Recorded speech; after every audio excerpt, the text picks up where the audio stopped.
you a couple of ground rules. Uh, Participants, if you have got any queries, please always put all the questions to the speaker in the Q&A window rather than in the chat window, because we would pick up only the questions from the Q&A window. So that's a kind of a rule. And again, at periodic intervals after 30 minutes or 45 minutes, we'd be taking out the set of questions, and then towards the end of the session, we would take the rest of the questions. We would try to answer as much questions as possible. So please put all your questions in the Q&A window, and we would be definitely happy to take it up. Thank you all for setting up the ground rule, and over to you, Gopi. Hey, fantastic. Thank you very much, Ganesh. Thank you, Venki, for your kind words. Good evening, all. So it's no less than an adventure to talk about cyber security incident management in 1 hour. But having understood, like, this is a short learning bite, more focused on, providing the basics and fundamentals. I could see with some of the questions coming in, um, there are certain participants who are, I would say, with all respects, like there are novice people to advanced professionals with a lot of skills in this area. So so this 1 hour is going to be like covering all the expectations of this wide spectrum of audience. Before we head on with this, I just wanted to ensure whether am I audible to all of you or not. So I would take the silence as a yes, and Yes, it is audible. There perfect. was some Perfect. echo, Gopi, but I think now it's okay. You can, yeah, yeah. Fantastic. Thank you. Thanks for the confirmation. Okay. Well, so hope you're all staying safe, and let me thank you all for taking your time and joining this short learning bite. And I really meant to thank you because there's a long weekend, and taking some time and joining this session certainly matters a lot. And we look forward for more and more sessions like this. Thank you. So with that, usually the disclaimers come at the end with a very small notice so that it is not noticeable. Whereas here I am making it very evident. The opinions expressed in this presentation and, as well as the following slides, whatever that I'm going to talk about, are purely my opinions and does not relate to ISACA Bangalore chapter or to the organization that I work for, Wells Fargo. So these are precisely very personal opinions, and based on my experience and what I have seen and what I've observed in the industry so far. So quickly moving on to this topic, as Ganeshan was saying, this is a very interesting topic, cyber security incident. And what we are going to cover in this 1 hour is what are the incidents that happened in the last 10 years. You may wonder why are you interested to talk about the incidents that happened in the last 10 years. Please hold your curiosity. There is a reason I would say that why it is. And we also take a sneak peek into the incident handling and the response plans, how to handle the incidents, and some of the best practices, that are there in the industry. Well, to start the session with, I just want to understand the pulse of the participants today. I see that we have close to 177 participants, joining this session today. So I would like to throw a question here and want to know, how what is that you feel about when it comes to a top concern from a cyber security perspective. I would, request to log on to menti.com and then use this code 42276529. And please let us know. I repeat the code, it's 42276529.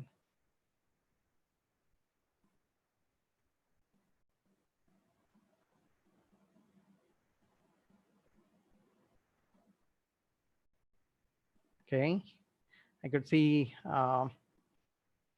Thank you. Thank you. That's interesting. We'll give a few seconds for the audience to complete the polling. Okay. Okay.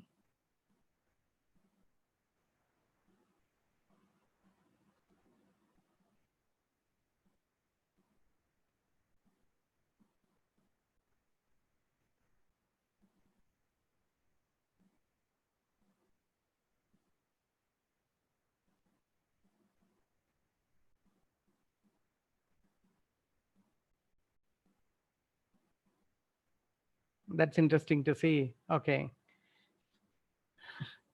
So customer account information and personally identifiable information definitely takes the high priority here. Okay. It's on the lead.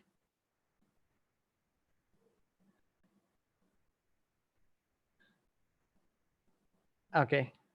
Yeah. I see participants still polling. That's interesting. So we'll wait for a few more seconds. I know it's in the interest of time, but it's really nice to see.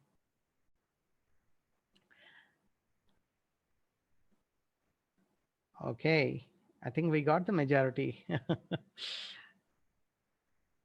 Fantastic. Yeah, there is nothing like a right answer or a wrong answer to this. It's in fact all these matter a lot, but when it comes to the top concern, no wonder it would be the customer account information. Why? Because end of the day, the business is based on our promise, the trust, the confidence that the organization would have built over a period of time, from their customers, and that's where it's definitely takes the lead. And the other values that you are seeing, or the options that you see, are definitely important, no doubt, because some of the incidents that we are going to see, there are scenarios where it had a bad I would say a huge impact on the reputation of the organization, as well as bringing down the share value like anything. And some of the organizations which are serving in critical areas, like maybe in healthcare or in finance and insurance, they will have the wrath of the regulatory implications as well. So with that said, customer account information or customer information is certainly pinnacle to what we do. And for a cyber security professional, it's very close to heart, and it's always very important that one puts their heart, mind, and soul to ensure that it is safeguarded all the time. Now, that's where comes the crux of the session here. Thank you once again for all who participated and casted your votes. This is just to make it more interactive. And moving on to the next slide, this talks about what actually constitutes a cyber security incident. I Gopi, just a small break. Yeah. Can you make it into full slide mode? Some people are Sure. requesting it. Yeah, thank you. Okay.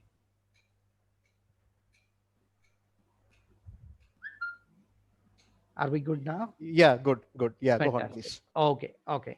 So I was talking about what constitutes a cybersecurity incident. There is nothing like a rock chiseled definition that we can say, but it can be considered as precisely any incident that is related to um, a, any of the breach of the triad, CIA triad as we call. It can be a breach impacting one or more of it, or a combination of, when it comes to confidentiality, integrity, and availability. So some of the examples are like, from a confidentiality perspective, a man in the middle attack, or somebody trying to manipulate the system configurations just to insert some malware, or with a malicious intent. Or from an availability perspective, when we talk about the denial of service attacks. So those all can be constituted as various examples of the cyber security incidents. But as I said, it's not just limited to it. It can be combination, but end of the day, when we talk about it, all comes to this the CIA triad. So it can be like an attacker sending commands through a botnet to send high volumes of connection requests to a web server, which would lead a crash of that web server. That can be constituted as an incident. Or in some occasions, or rather I would say, in the current scenario of the pandemic that we are all living in, uh, we tend to get some messages that talks about COVID helpline, or you are looking for oxygen concentrators, here is the link, please click on this, or where precisely the users are being tricked, so that when they click a particular link, there will be a malware that will be inserted, wherein the user's computer will be infected, and then they establish a kind of an external connection, so that the systems would come into their command and control. These are various things that we can call as cybersecurity incidents precisely. Now, where do these things come from? What are the various sources, or how would I know, like, okay, hey Gopi, these are the avenues that I need to be careful about, or are there anything that one need to be watchful around? We cannot say, it's very tough to say, but there are certain common sources, or where these things come from. So it could be emails, and some of the email attachments, most of the files that we come across. And there are certain social engineering techniques, wherein people fall bait for them. It's like, I would say, phishing is one very prominent social engineering attack that is very evidently seen. And there are certain internal threat actors as well. When I say internal threat actors, what are these internal threat actors? These are precisely, most of the people say that the disgruntled employee. While it's not true all the while, because not necessary that it's only coming from a disgruntled employee, or somebody with a malicious intent. It's also by virtue of ignorance of an employee who does not know. Perhaps the employee would have joined newly in the organization, may not be knowing the do's and don'ts. So they may also tend to do something, while their intentions may be good, but their actions may not be, which would lead to jeopardize the entire system, and puts the organization at risk. Simple to say. So we'll look into that as well, the internal threat actors. So precisely, I just wanted to say that it's not just the malicious intent of the employees. And when we look into some of the surveys, I purposefully haven't quoted the percentage here, because there are a lot of surveys that happen, and that are performed by various organizations, and everybody have got their own values. We trust them, but I intentionally haven't thought of providing the values, like what percentage of social engineering constitutes, or what percentage of internal threat actors are there. Even as I said, when we talk about internal threat actors, based on one of the survey, it's noticed that 10% of the internal attacks that happened are from em- employees with malicious intent, while 11% are from the employees who are, out of ignorance, they have performed certain acts which has created or caused a cybersecurity incident. So we'll not look into those numbers, but this is definitely a good information to know. When a question comes in, like, what are the common sources of or the threat actors that one need to be cautious about? Certainly, these are something that comes to the top of my mind. Well, moving on to this slide, this might surprise you. What is that I'm trying to depict here? So, before we go on, there are a lot of incidents that are taking place now. As I mentioned earlier, I just wanted to take a look into the last 10 years, and there are various parameters or dimensions through which we can look at an incident. That could be the type of the attack vector, or what kind of data that has been compromised, or how many records that were compromised. Well, my choice was more on the volume of the data, because after all, data is the new oil. And if we look into the history, there were a lot of incidents that happened, and it was all around the data. And when we look into it, because what are the motivational factors, or what are the key drivers, why do hackers do this?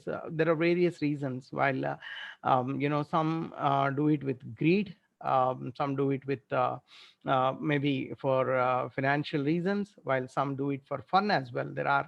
There are certain incidents where the motivation behind this was fun.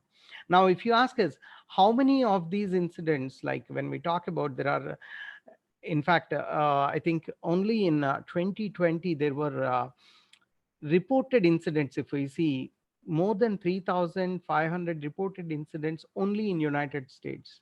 And there is another point I would like to bring in here. quite interesting. What all you are seeing on the screen, these are all the publicly reported incidents. There are certain incidents which are not reported. There are and there are various reasons why people do not report it. Mostly it is like, there is no law that binds them to report. Of course, thanks to the privacy laws that are prevailing now, the demand to notify the authorities within a stipulated time to have, to notify once an incident occurs. However, when we look into the past, there were scenarios wherein some of them were, announced by a third party, or while some of them were acknowledged by the organization. But the surprising factor or the element here would be, these were not announced like, when an attack happened and then, the next day they would come and announce it. There are certain cases wherein, when we talk about from an APT perspective, there are certain scenarios where things were not known to the organization for months together. So there are various reasons, and when somebody is not reporting, so there are numerous reasons behind that. One would be from a reputation point of view, and while there are organizations that come forward and disclose the incident and talk about the magnitude of the attack, and then what was the cost of the attack, and a lot of details there.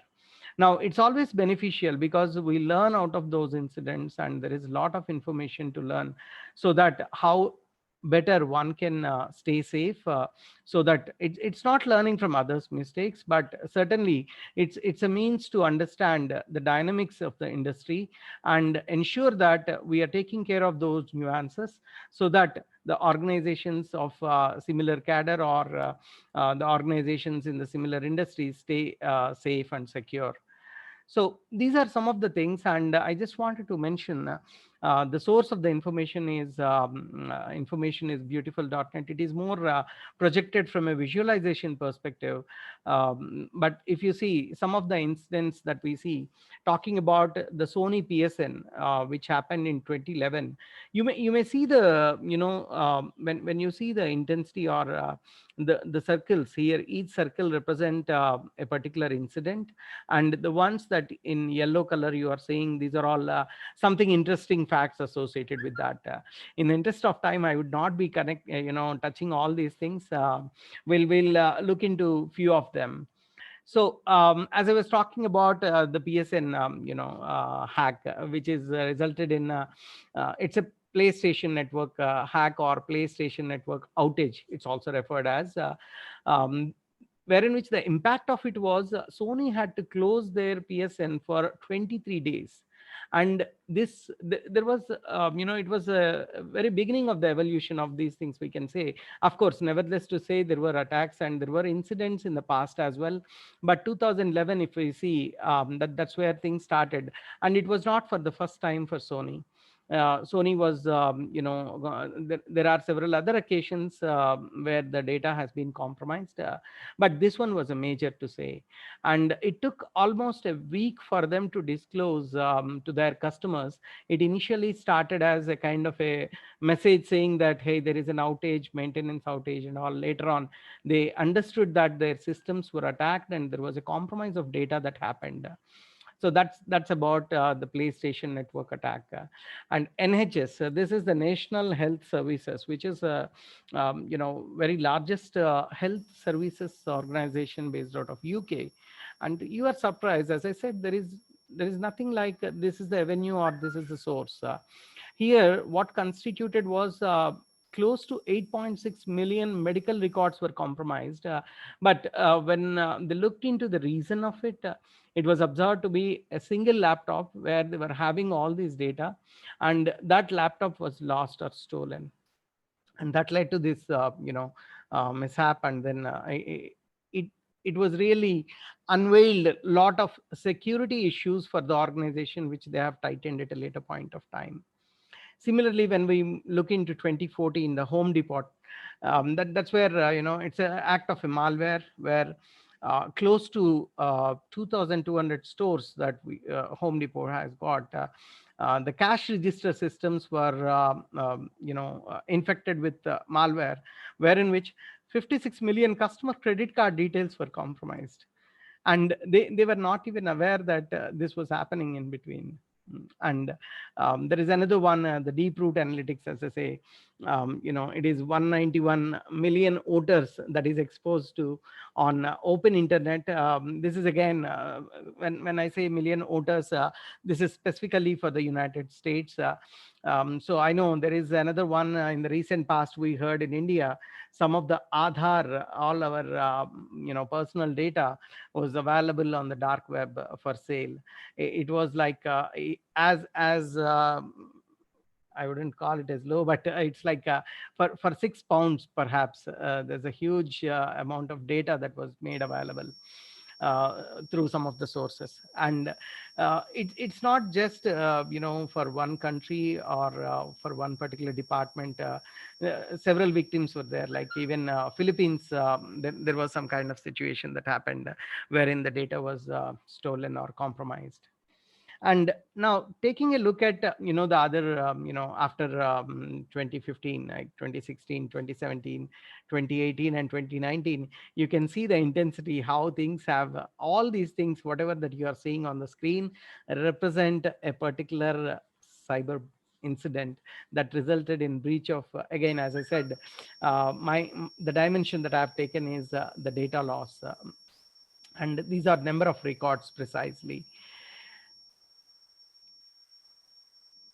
I think some of the things may be a kind of, refreshing your mind. Facebook is something that you would be seeing, and Friend Finder network. This was something that was like, it was blown out of proportion. And Equifax is another well-known. Uber, we need not say, and then a lot of incidents like that. I would call some of them as significant incidents. There is a reason, because the modus operandi or the way in which it happened, that there is a lot of information that we can gather, and there is a lesson learned for sure. So in 2018, there is a Chinese resume leak, which perhaps considered to be one of the major one, where a lot of personal details were compromised, and it's all resulted because of an insecure database configuration. And 2018, there was a security failure of an application that was on Facebook. Data was available for more than 2 years even after deleting the application. So you can see here, one thing I would like to take a pause and uh, reiterate perhaps, or highlight here is, unlike the show in a Bollywood movie or a Hollywood movie that hacking just happens in seconds, that is not true. It takes perhaps months to do that, and perhaps years or months, at least for sure, to identify and unveil what's going on there, and what actually has been compromised. So there's a lot of work involved here. As I say, Rome is not built in a day. It's the same when it comes to these hacks and the cyber incidents. There are many of the things, the incidents that we have seen in the last 10 years. There are occasions wherein they themselves were not aware that they were being victimized, or their data is being compromised. And by the time one realizes, it would be too late, and they would have fallen bait for the hackers requirements. It could be, if it is a ransomware, then no doubt a lot of bitcoins were exchanged on that.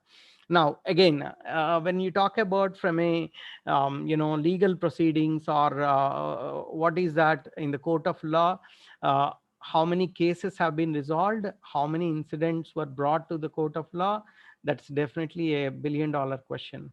Because as we are talking today about, these are all reported incidents that are publicly reported, rather that we have an idea. There may be several incidents that would have not been unveiled, or that might not have been seen the light. So we would not be knowing.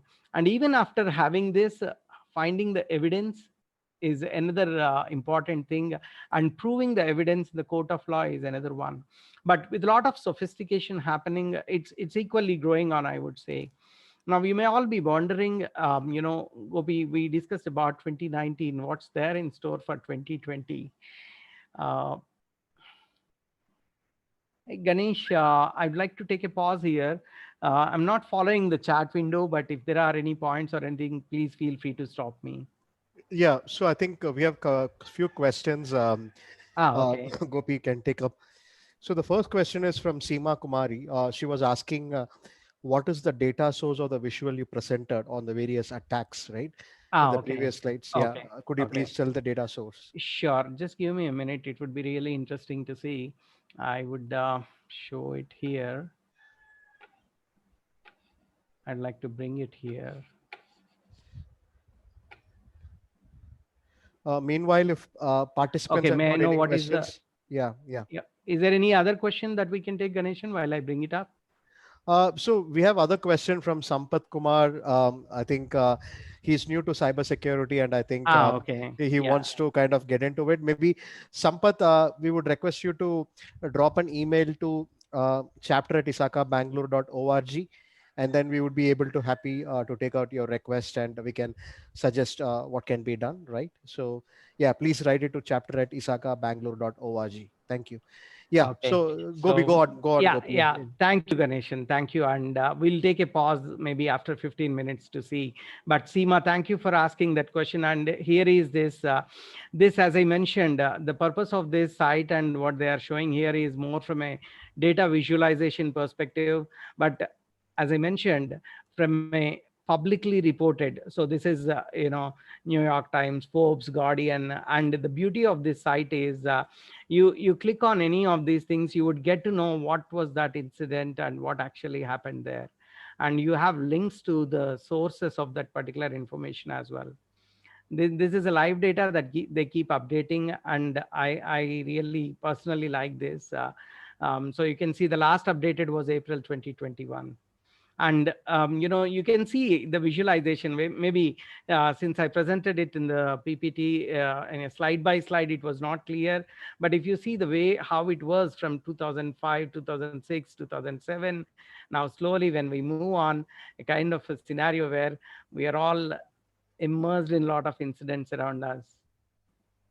And 2020, I don't think they have covered all the things. There are a lot of stuff that, as I said, close to 3,000 incidents that were there only reported. So uh, I hope that has answered your question. But I would recommend if there be, you can take some time and go through that particular site, for you to gain more insight to that. Now, moving on quickly on to So, Gopi, 2020. Yeah. Gopi, just one point. There were some concerns with respect to some noise coming. I think right now it is okay. I'm not too sure if it's a problem with some speaker or something, but just Oh, okay. sort of giving you this heads up so that if you have something closer to the system or something, you can just keep it away so that the noise is not there. Sure, You're Venki. not Yep. getting anywhere. Now I think we are good, right? I would Yeah, continue. we're I good. would We're not good. touch anything. Thank Okay. Yeah. Okay. Thank you, Venki. Thank you, Ganeshan. So quickly moving on. So what's there for 2020? What happened in 2020?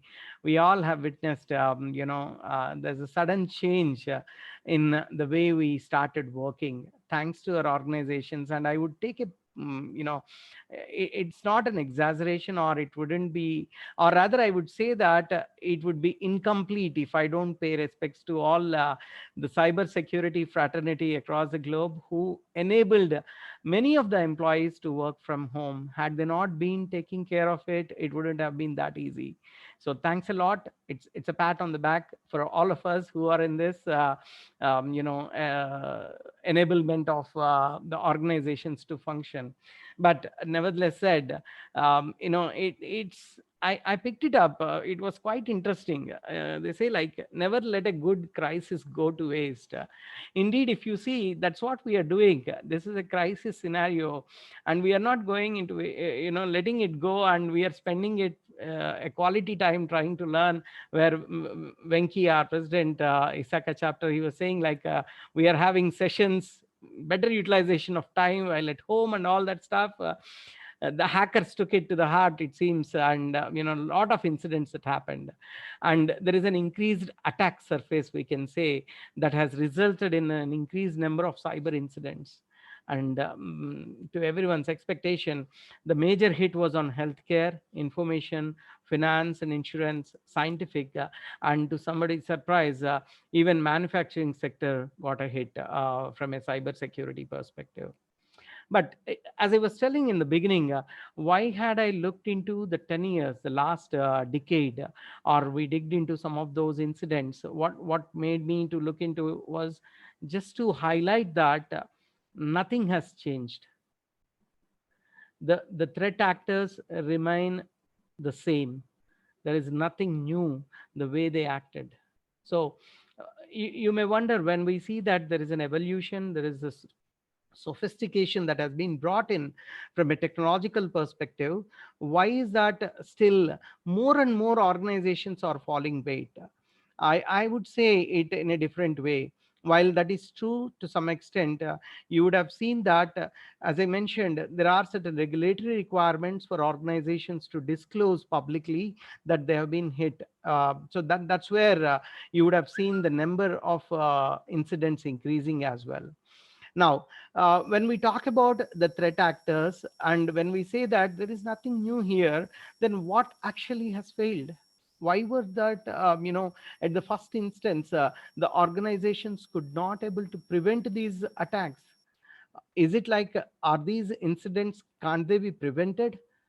Well, the answer is certainly the incidents can be prevented for sure. There are mechanisms, but now how it can be done, that's where we are going to see in the next part of this particular session.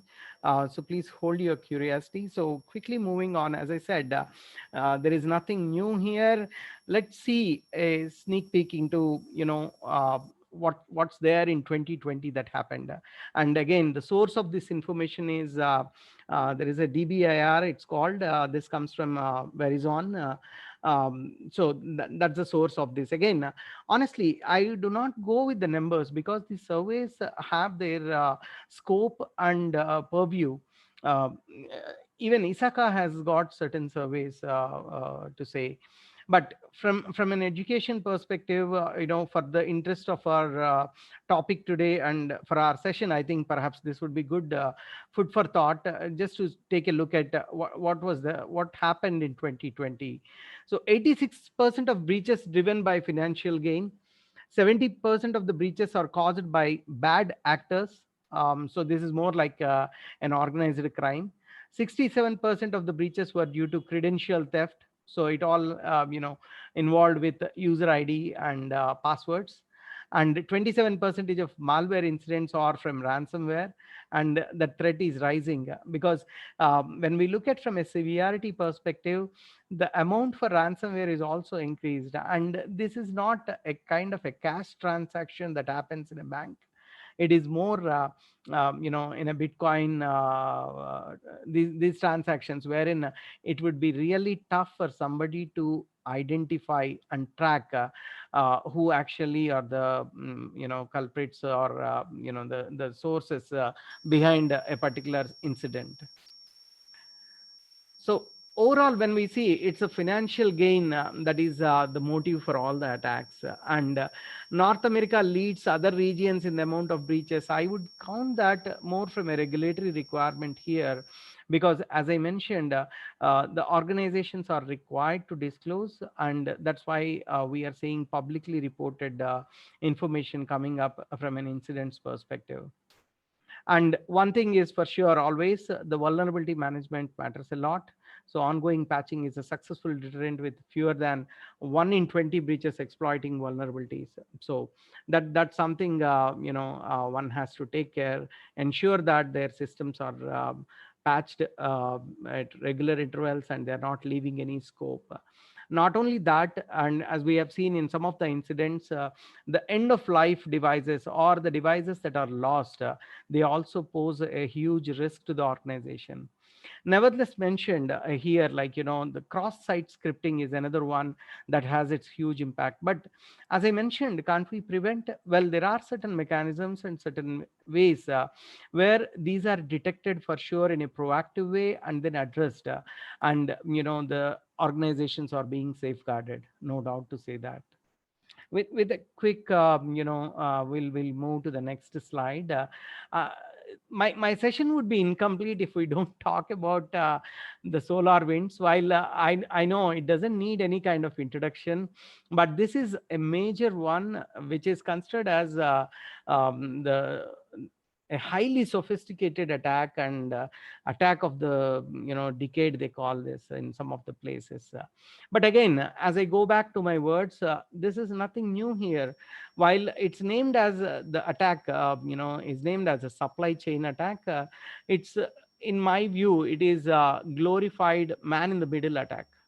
So if you see, what actually happened was, solar winds have got their updates sent across to all their clients systems. So it's a legitimate source code that got updated. There is a build process that goes to the victim's update server, and that's where we have the attackers. And there are a lot of controversies around it. We'll not get into the details of it, but from a technological perspective, when we see, it is the intruder was successful in sending or contaminating the build process by injecting malware into it. And you may wonder, if I say that this all started in 2019, and it was unveiled or identified rather, end of 2020 around. And that was also not by SolarWinds, that was by another organization that identified that their systems were impacted, and they notified, and they in turn came up with the mechanism to ensure that how to stay safe and how to address that particular situation. So it was just a plugin that was pushed into the system via software update. And basically, once that system went inside, the intruder could able to establish a command center, command and control server, so that they can fine tune this. And then the way it was done is considered as highly sophisticated. Why? Because everything observed to be legitimate. There was nothing like, there was no doubt. And another thing, an interesting element that I would like to call out or highlight here is, when you look at the impact, or the attack surface, or how many organizations such were impacted because of this, this had its impact across the globe. However, it's like more than 425 Fortune 500 companies. Sorry, I believe there is a typo on my slide. That includes US federal government agencies, and Microsoft as well. So they were the hugely hit by this. And another one is shiny hunters. This is more a kind of a hacker community identified with the name as shiny hunters. They are considered to be have brought a tsunami of data breach, where 17 databases were compromised over a span of few months. In fact, one and another interesting aspect is, big basket database of over 20 million customers has been put on dark web for sale. So that's our association from an India perspective. And another one is, from the sources that are available, there is a FIR filed in Bangalore for this particular incident associated with. So that's what is, these are very few. If you say like what we are looking into is the tip of an iceberg, I would rather, it would not be an exaggeration if I say it is the tip of the tip of the iceberg. So we are looking at a very top. Apart from this, there are several other incidents that happen. To call out, I would say Zoom bombing was one. And there was UCSF, several other organizations that were hit. So that's all from a 2020 perspective. Now, this is not a riddle what you are seeing on the screen. We don't know what we don't know. I really mean it, because what we have seen so far are publicly reported incidents that we are aware of, but there are several incidents that we may not be aware of. And that's where the crux is. We have no clue how many are there as such. And given that we are in a pandemic situation where people are allowed to work from home, people are allowed to from a BYOD aspect, if we see bring your own device, it's not like a one size fits all, right? When I say that, it's more challenging to the organizations to support and to enable the workforce so that the business is not getting impacted. So this is definitely a challenging time, and kudos to all the infosec professionals across the globe. So now it's more of a kind of a break for me, I would say. So let me just, bring this question. Oh my God, sorry. Yeah, bring this question.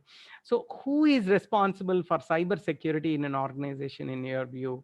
I would, request to all of you again. Let me just present this. So, is it the job or the activity of a CIO or CISO, or is it like it's a responsibility of all the employees in an organization?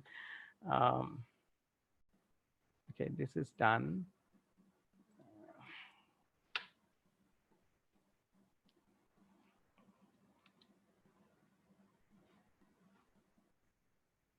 Please bear with me. Oh, fantastic. Okay, I could see there are 98 votes so far, and only one has mentioned legal department, and three said CISO, and 80. Fantastic. That's excellent. Yeah, yeah. I could see it's growing in the number there. All employees, yes, without any doubt, we can say it's the responsibility of every individual of an organization when it comes to cybersecurity. It's everyone's responsibility. Yeah. Why is it so? I always go with I- a kind of a story, perhaps that was popular even in the recent past. This is more of a farmer, and a farmer has got some farms, and I'll try to quickly narrate this. Why is it everyone plays an important role here? So it so happened like the farmer was uh, affected with a lot of the rats, and he brought a rat trap. So obviously the rats were worried about. The rats reached out to uh, the hen in the poultry and said, "Hey, I'm worried that the farmer has brought a rat trap." Well, the hen, it just said, "Okay, that's a rat trap. Why should I be bothered about it? That is something that you got to be worried about. You better be careful. Do not come out of your burrow and stay safe." Similar thing happened with the other cattle in the farms and all that. Everybody cautioned, "Hey, this is not our problem, this is your problem. What farmer has brought is a rat trap. Apparently you got to be careful about it." And unfortunately or fortunately, the farmer wife steps on the rat trap and injures herself, loses a lot of blood, and the farmer wanted her to recover, so the doctor prescribes, "Give her a protein diet, something like a chicken soup, or which would bring her up to speed quickly, make her recover fast." So you can imagine, while it was a rat trap that was intended to trap a rat, but it resulted in a different place where the poultry got affected, and the hen in the poultry got affected, and so is with some of the cattle there. This is a very well known story. I'm not getting into the detail of it, but I just wanted to bring in the ecosystem matters a lot. That's the essence of me bringing that point here. And we all part of the ecosystem. It's not the responsibility of a CIO, or it's not the responsibility of the CISOs or a particular department, let me say, and it's everyone's responsibility there. Everybody has got an equal responsibility in ensuring that the organization is safe and secure, and the data in their position is safe and secure all the time. So we now quickly look into incident handling. So this is nothing like a rocket science. So what all we have seen are various incidents. Now let's move on to the other side of the table. Okay, let me put it in a slide show, I think. Yeah. Okay, fine. This is more of a prescription or a fashion in which how the incidents to be handled, more from a NIST perspective, I would say. And it has got four phases precisely: the preparation, detection and analysis, containment, eradication and recovery, and post incident activity. Now, in some of the places, you may see that there are six phases. Basically, it is nothing but further segregation or splitting of these some of the phases leads into that, like containment as one, eradication as one, and recovery as one, and then post incident activity. So when we look into it precisely at a very holistic approach, any incident, when we look at how it has to be handled, it's definitely the question would certainly come: is it an art or a science? I would say it's both. It's a combination of art and science. Science, I would say, from a factual information that one would need to understand what actually happened, what are the evidences that we have. And art, I would say, from an orchestration perspective, because as we have seen, it is not one particular department that would be held responsible or that would be able to address the incident handling. It is the orchestration or the synergy that we bring upon to ensure that an incident is identified. And once upon identifying that, either there is a potential threat or they're already undergoing a particular threat, where it has materialized, then there are certain actions that need to be performed, which needs a lot of synergy among the teams. So that's where it would be considered as an art in bringing up the relevant people required onto same pace, making them understand what is the impact and how it has to be addressed. So that's why these are various phases. Like, it all starts with how you prepare. So when we talk about prepare, what, Gopi, how do you think that one would prepare for an incident? Well, it's very simple. As we have seen, what all we have seen so far in the last 10 years, the incidents, there is definitely a learning out of each of those incidents, if you ask me. And those learnings can be constituted as part of our policies and procedures, so that the incidents, in case if there is any incident occurring as such, we are well prepared to address that. Well, again, why do you do so? Just to reduce or limit the impact of that particular incident. Now, what are the various ways that we have? Detection and analysis. There are a lot of tools available. There are a lot of organizations now with security as a service, which is picking up a lot of momentum in the recent past. So there are a lot of organizations that are there available, who provide support in terms of tools that are available, so as to ensure what's happening in an organization from an information security perspective. And once if an incident is identified, the best thing that is considered is contain that situation, isolate those systems and contain the situation, and then plan for the recovery. And in most of the cases, there are certain organizations where they have reported the cyber incidents, but when it comes to a ransomware or an impact, it's not that every organization has compromised on ransomware where they had to pay some Bitcoin, and these were not fruitful transactions. Meaning, there are certain organizations which were well prepared, so that they have had their backup ready, the data backup, so that when in attack, they ensured like what went wrong, they could able to realize, they could able to address that, and then recover quickly, so that their business was not getting impacted.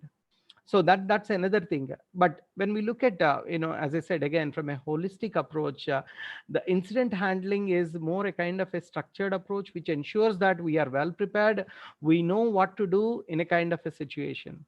Now, how it can be done? So this has to be driven from the top. So that's where the policies come into picture. So there should be an incident response policy, and based on the policy, there should be standards, and there should be the procedures developed, and we should have the workflow, and there should be incident response team as well, which is which would be constituting of various team members or the employees from various departments. So as I said, the correlation matters a lot, that synergy matters a lot in terms of having identified the issue incident and addressing it And in all these things, let me highlight one point here. There is no resolution to a cyber incident, meaning data once lost is lost. We can't get it back. And even, once compromised is compromised. But what is that one can do so that we learn out of those incidents, and so that we'll equip ourselves, prepare ourselves, and see to that the similar situations may not occur in future. That's the essence or objective of it. And quickly moving on, these incident response plans, like most of the organizations or the industry nomenclature, they also termed as runbooks, like runbooks for cross-site scripting attacks, so that you are prepared if this is identified, or what is the threat factor there, and what is that approach that one has to take, to the extent, from a communication point of view, what is that I have to communicate. So there will be a point of contact to be identified, who will be talking with the media, and what kind of information have to be disclosed, and how to report the incident even. Everything has to be documented. So as I said, it's a structured approach to effectively identify, limit the damage, to reduce the cost of attack, and, as I said, prevent the future occurrences. So how and what needs to be done here? Perhaps, there are various ways, and once we have, from a policy perspective, the intent of the management, and most of the cases it so happens, the tone at the top is very important, whether the right communication is going to the leaders, whether the leaders are apprised of the ground reality, that matters a lot. And it all, the stronger the incident response plans are, the stronger, the organization is, in terms of preventing the incidents, in terms of addressing the scenarios or situations. So from a recommendations point of view, if we see, it's like, as I was telling, one has to establish a formal incident response team. There has to be a team. When we talk about teams, there should be a centralized team that looks into, or if it is a bigger organization, let's say, it is good to have incident response teams identified for each of the department. But nevertheless said, there should be a common team that would be having a coordination with the other incident teams as well. And the response policy, it should be very clearly articulated, what is an incident actually, what is the considered as an incident, and what are the organizational structure that needs to be taken into consideration when it comes to the incident response, and the roles and responsibilities. So this is all, should be part of the policy. And as I was telling, based on the incident response policy, the response plan has to be defined, and that's where the runbooks play a very important role. And the procedures come into picture, where it's a kind of standard operating procedures to address, and regarding incident related information sharing, as I was telling, who should be sharing, and what level of information that has to be shared, all these things. And there are occasions wherein it involves interacting with other vendors or other departments as well, how that communication and coordination should take place. All these things should have been well defined clearly in the policies and procedures, the relevant procedures that makes the organization stronger. Basically what it provides is a kind of a framework. It provides a kind of a structure and support for the organization to deal with the incidents, come what may be the situation is. And again, there are organizations, or some of the organizations, where they call it as an incident response team, but the team members may be doing certain other activities. Well, I believe that should not be the case. The team members should be, the services offered by the team members or the employees should be clearly articulated. uh, this mostly happens in small organizations, because they would prefer the same employee, where again this all involves a lot of budgeting, and that's where incident response has got a lot of significance there. Another thing, I would call them as best practices, is more in terms of ensuring that cyber security frameworks are adopted in the organization.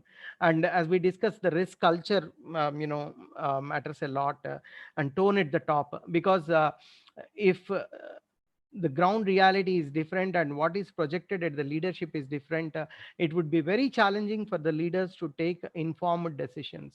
So it is up to the teams that are involved here, so as to articulate, so as to ensure that the required information is collected and the required information is presented to the leaders, and so that they can take informed decisions.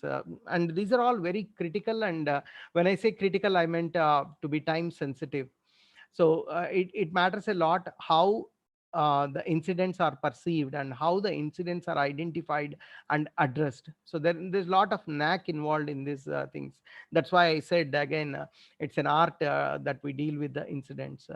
And one thing that is not considered much importance, while it is very very important, is the lessons learned. Because most of the times when an incident happens, there are uh, occasions, if we don't understand what was the lesson learned out of that particular incident, or there should be a kind of a recertification that should happen. Otherwise what happens is, the threat factor may be dormant in stage, still there existing on the systems. They would have thought, the organization might have thought, okay, I'm done with the incident, this is all done dusted. But again, there are more chances for the similar situation to repeat again. So lessons learned, and then what actions are we taking from the lessons learned, it matters a lot. Nevertheless said, the other one is, last but not the least, I would say, is awareness. That awareness is a very very important factor again, that brings more from a the risk culture of the organization. uh, what are the do's and don'ts that the employees should consider, should bear in mind. And another thing is, which is prominent in the recent past, with as we were noticing that a lot of sophistication has been brought in. It is equally important to ensure that there is no skill gap in the incident handling team, the cyber security team, so that they are well trained and well equipped to encounter or to face any kind of situation in a better way, and ensure that the incident is bringing there is a limited impact of the incident on the organization. So when we talk about framework, what is that framework would do? So basically it gives a measure to understand, okay, this is a year and this is where my organization is, and where actually we would want the organization to be. You can consider it as a kind of a maturity model perhaps, and it also results in a shift from a mere compliance, saying that, okay, I'm compliant with all the regulatory requirements, instead from that phase to an action and specific outcomes. And it can be implemented in stages or degrees, which make it more appealing to the business, so that you have a staged approach, a progressive way of developing things. And as I was saying, it has most of the frameworks have got a built-in maturity model and gap analysis, so that you do not need to adopt another maturity model on the top of it. Some of the notable frameworks to talk about are like PCI DSS, ISO, CIS, NIST. NIST is quite popular. Another one which I have not listed here is from ISACA, that is COBIT 5. And in fact, from a maturity perspective, ISACA has got a maturity model available. So I would recommend, if there be time, please check on those resources as well. That's quite interesting, how the cyber security, and from a cyber maturity point of view, what is that an organization should look into. I think we are on time. Oh my god, we are 5 minutes past due. I think that brings us to the conclusion of this session. Stay home, stay safe, and stay strong. I'll Yeah. take a pause. Over to Yeah. you, Ganeshan. Thanks, Gopi, for the wonderful session. So I think we have got a lot of question and answer going on in the window. So I would pick up few questions for you. Meanwhile, I would request the participants to just put their feedback. The Menti code is available for the session, and parallelly, I think Gopi will take up some questions if you're okay. Yeah, sure. Yeah, we'll spend another 5 to 8 minutes to answer all the questions, whatever we have got, right? So the first question is from Madhav. Madhav is asking, with the current situation of everyone working from home, what additional control should be considered to prevent any data leakage? Oh, fantastic. I would, the short answer for this, hey, Madhav, thank you for asking this question. Employee awareness matters a lot. So data leakage is definitely, given that a pandemic situation, people working from home, there are a lot of possibilities. But once if employee know that, what are the various security measures that are available at the disposal of the team, employee, how and what data has to be taken care. For example, ensuring that the emails are encrypted when communicating to the external parties. That's one thing, and that would help in addressing the data loss, threat, especially in these times. Yeah. Yeah, So yeah. precisely, it's the awareness that needs to be brought in. Yeah. Thank you, Gopi. I think, yeah, yeah, you're very right. Awareness is a very key thing, and again, a lot of other technical controls as well. But Absolutely. Yeah. itself qualifies for a session for sure. It's a big, wide question. Okay, True. the next question is from Manzoor Ahmed. The question is, can we consider any IT incident to be as a cybersecurity incident? Any IT incident as a cybersecurity incident? He also gives an example saying that performance of a web application degraded and it is impacting availability to the customers and clients. And So yeah. can this be considered an IT incident or a cyber incident?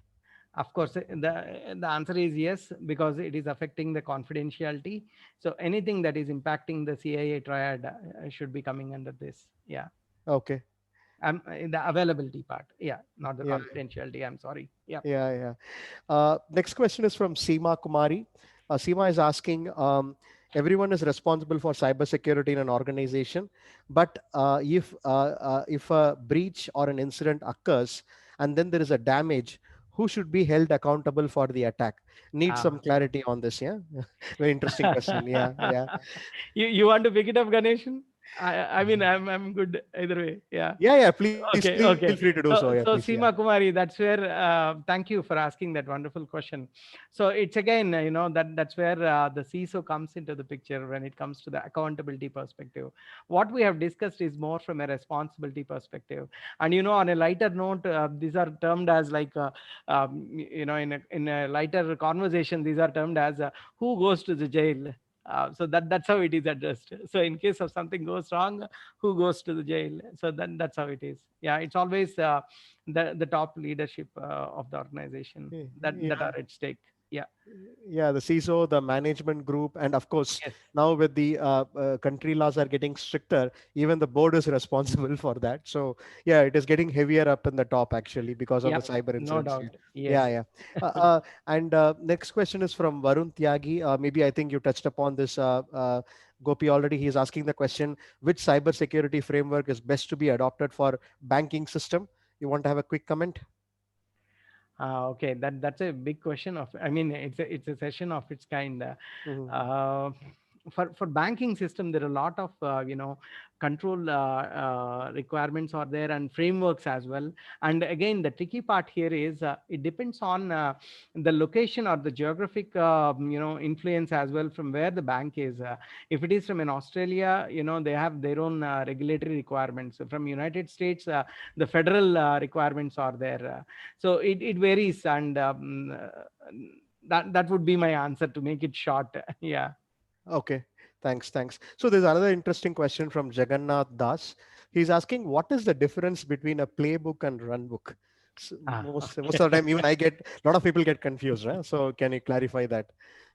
I believe it's more of a nomenclature, how it is done, but basically the essence or the objective remains the same. Just in case of any unfortunate situation, how well are we prepared? So this would help you in terms of even a novice person, when they follow that particular procedure, that's where they would be able to complete that particular task successfully. So it doesn't matter whether you call it as a playbook or runbook, in my view. Yeah. Yeah, thanks, Gopi. I think maybe I have also seen organization. So Runbook is more towards procedural steps. Step number Exactly. one, two, three, what you have to do, and Playbook is something like generally for a newer configuration or a newer setup, how they place it, right? So yeah, but they also use interchangeably in multiple Correct. organizations. Synonymous. Yeah, Yeah. Yeah. synonymous. Yeah. Yeah. Okay.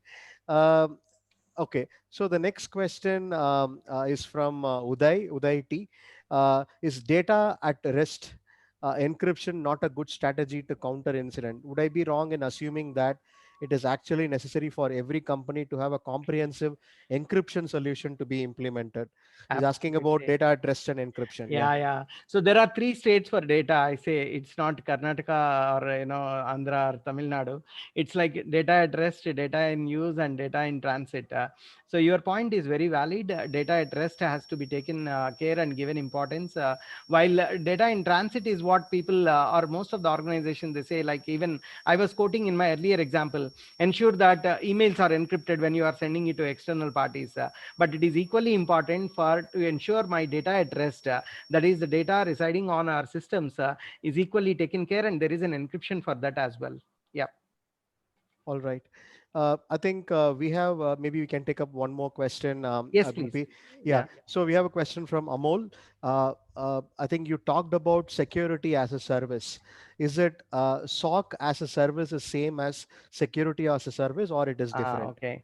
The short answer is these are different. SOC is Security Operations Center, that is slightly different. The one that I am talking about is, there are certain organizations who provide support in terms of evaluating or performing certain security assessments to ensure or to give you a kind of an exposure or, to give the health of an organization from an information security perspective. Besides this, in fact, there is another thing you just mentioned about SOC. There are certain teams that come into picture when it comes to incident response and all. Cyber incidents handling, especially something like, you would have heard red teams. So that's another one that look into to look into.